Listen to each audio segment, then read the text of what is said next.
Oke, bismillahirrahmanirrahim. Assalamualaikum warahmatullahi wabarakatuh. Jumpa lagi dengan Baston Hitam Channel. Oke teman-teman, kita car vlogan lagi pakai L Sape, mobil L300 ya. Oke teman-teman, kali ini saya ingin melanjutkan pembahasan tentang kesadaran dalam berkendara.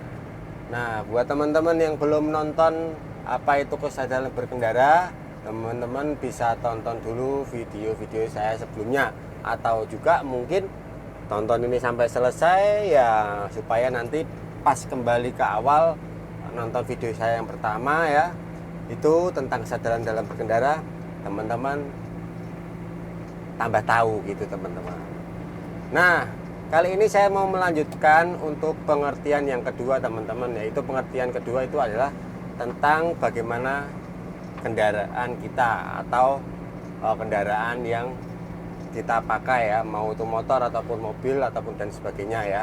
Nah, untuk saya ulangi teman-teman ya, tentang kesadaran berkendara itu mencakup tiga hal ya, tiga pengertian lah. Yang pertama itu bagaimana diri kita, yang kedua itu bagaimana kendaraan yang kita bawa, yang kita pakai, yang ketiga itu adalah bagaimana kita bisa membaca situasi kondisi yang ada di sekitar kita teman-teman gitu. Nah, kali ini saya mau bahas yang kedua ya, tadi bagaimana tentang kendaraan kita teman-teman. Nah, oke. Untuk yang kedua, bagaimana tentang kendaraan kita itu sebenarnya ya umum juga ya kita ketahui ya. Tapi di sini mungkin kenapa kok saya menambahkan tentang kesadaran dalam berkendara itu ya mencakup juga teman-teman ya. Nah, ini saya kasih contoh ataupun gambaran ya teman-teman ya. Sebelum kita berkendara pasti kita tahu ya apa yang kita pakai ya untuk berkendara ya, mau itu motor atau mobil. Anggap aja ini saya pakai mobil ya. Mobil yang saya pakai ini mobil saya sendiri ataupun juga mobil yang memang sering saya pakai dan saya tahu seluk beluk minus ataupun plus kendaraan yang saya pakai ini ya, yang saya pakai ini.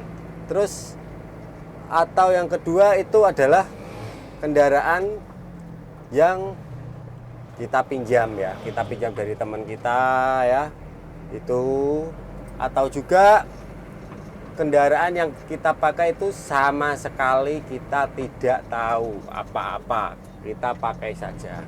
Nah, mungkin di tiga hal tersebut ya teman-teman ya, kendaraan yang kita tahu itu seluk beluk minus plusnya, terus yang kedua kendaraan yang kita pinjam dari teman kita ataupun juga kendaraan yang kita pakai ini sama sekali tidak tahu apa-apa teman-teman.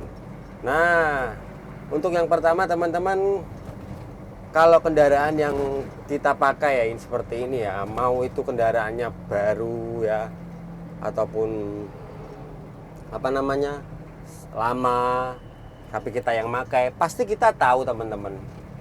Minusnya kendaraan kita itu di sini, nggak enaknya kendaraan kita itu di sini, ya kan? Seperti itu kan.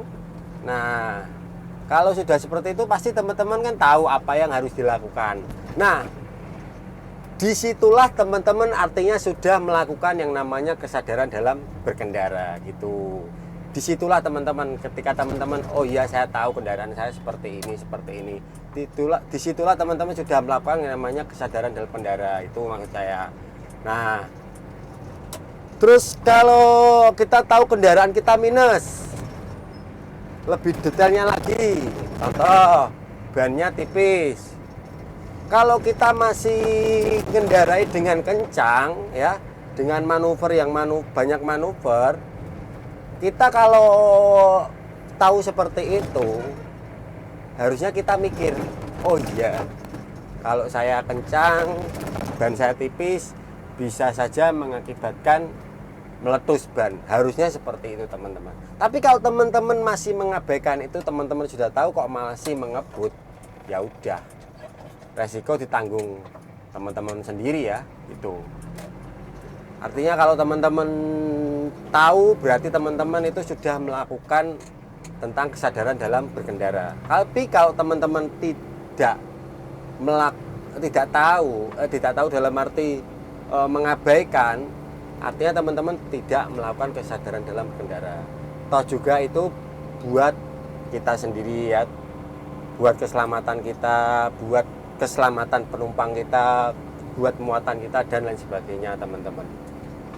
Tuh, paham ya di situ ya.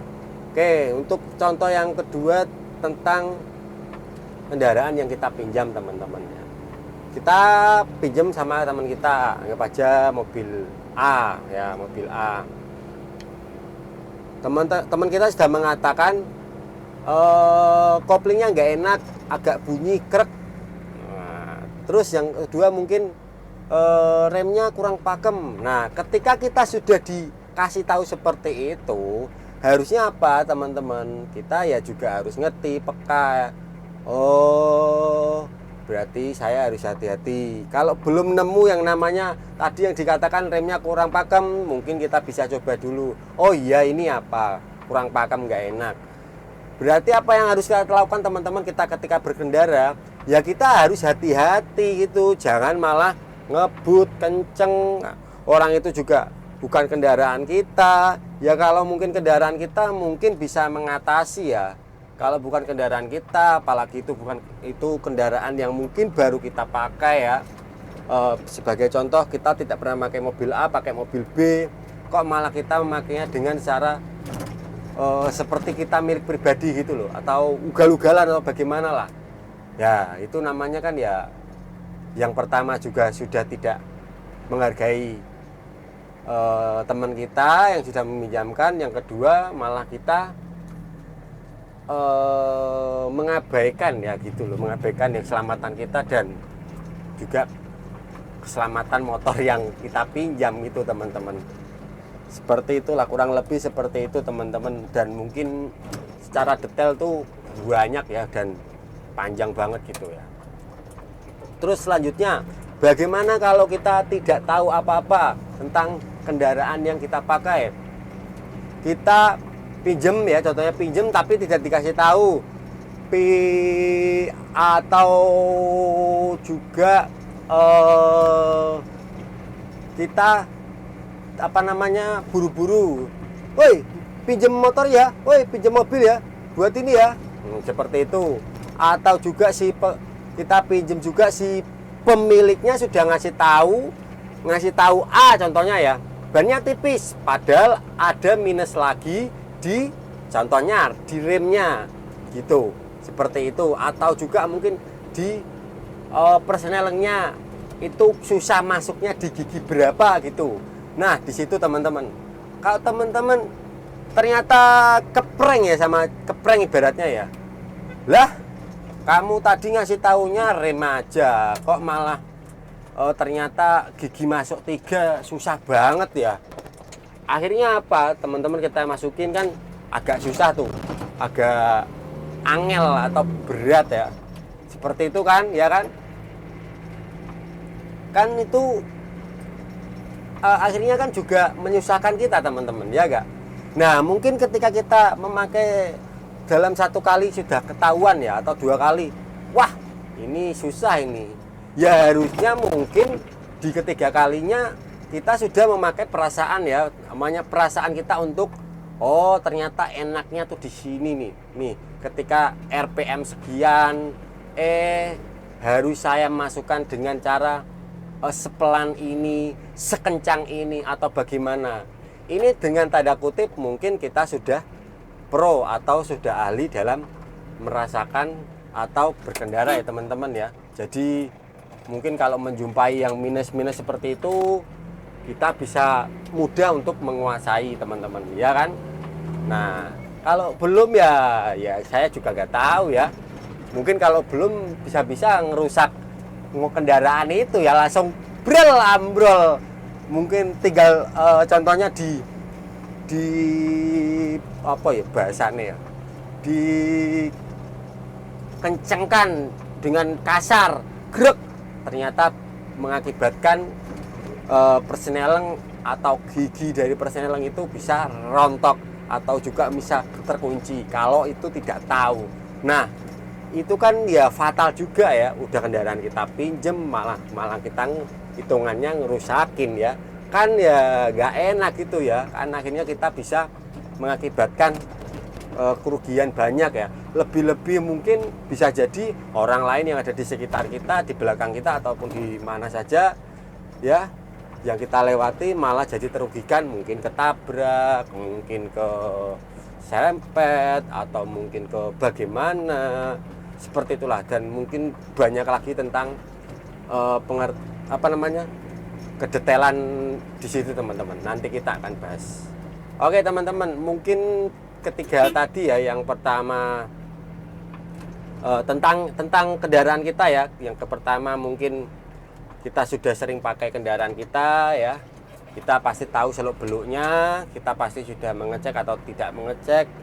Terus yang kedua, kendaraan kita pinjam.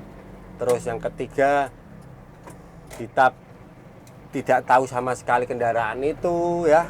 Dari hal tiga itu mungkin banyak sekali peristiwa ataupun cerita-cerita yang berbeda-beda selain saya katakan tadi ya teman-teman ya.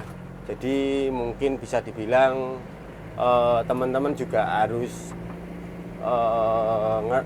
memahami supaya mengerti apa yang saya sampaikan gitu.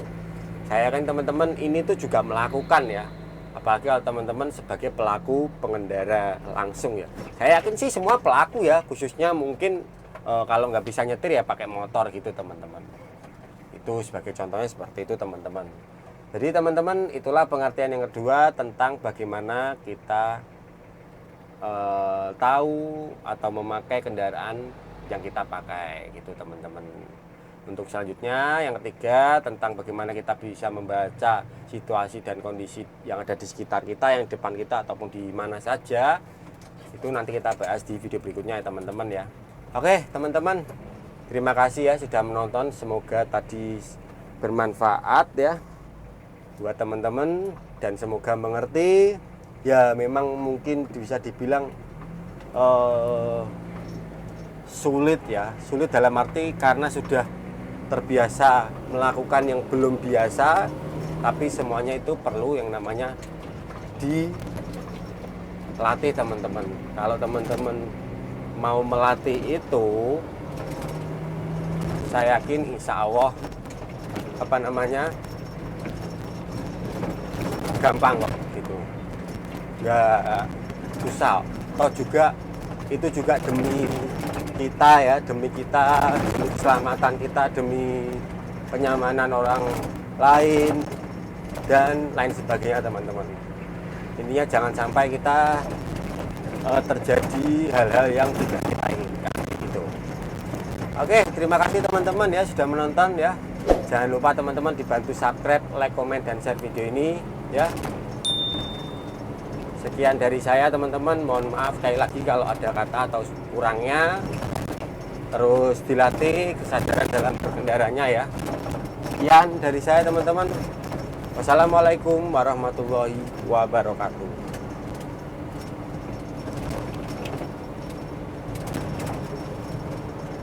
Kayak merasakan jalan jelek ya dengan kendaraan yang kita pakai, itu juga perlu gitu loh.